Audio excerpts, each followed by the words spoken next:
Mga boss, ito na nga yung pinapagawa ng kasama ko. Ang problema nito, umaangat yung LCD niya. Kita nyo, may ilaw na makikita sa harap. At saka gawin na natin to at syempre i-open na natin.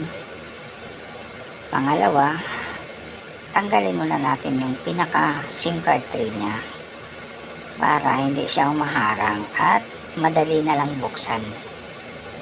Okay, ang pagbubukas pala nito ay dito natin bubuksan sa harap, hindi doon sa likod. Ito yung Oppo A17K.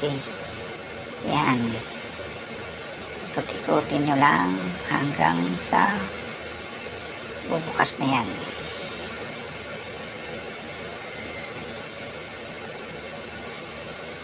Okay, medyo mahirapan tayo,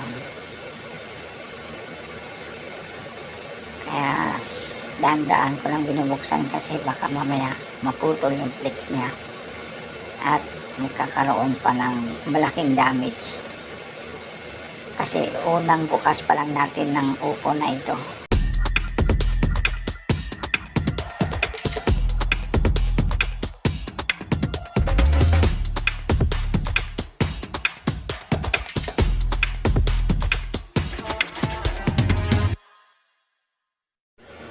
Natanggal na nga natin yung baterya mga boss, at ito ay tatanggalin na natin yung LCD. Siyempre initan muna natin para madaling matanggal, pero hindi ako nahihirapan sa pagtanggal dahil nga umaangat na siya.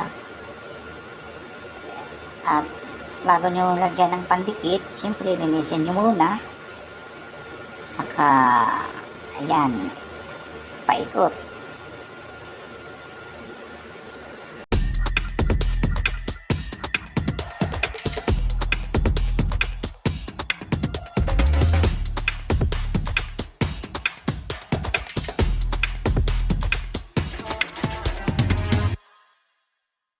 A few minutes later. Kakabit na natin mga boss. Konting diin, ikot, dapat naka-align. Yan, ibalik na natin lahat.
At dito nagagamit na natin yung screen clamp niya mga boss.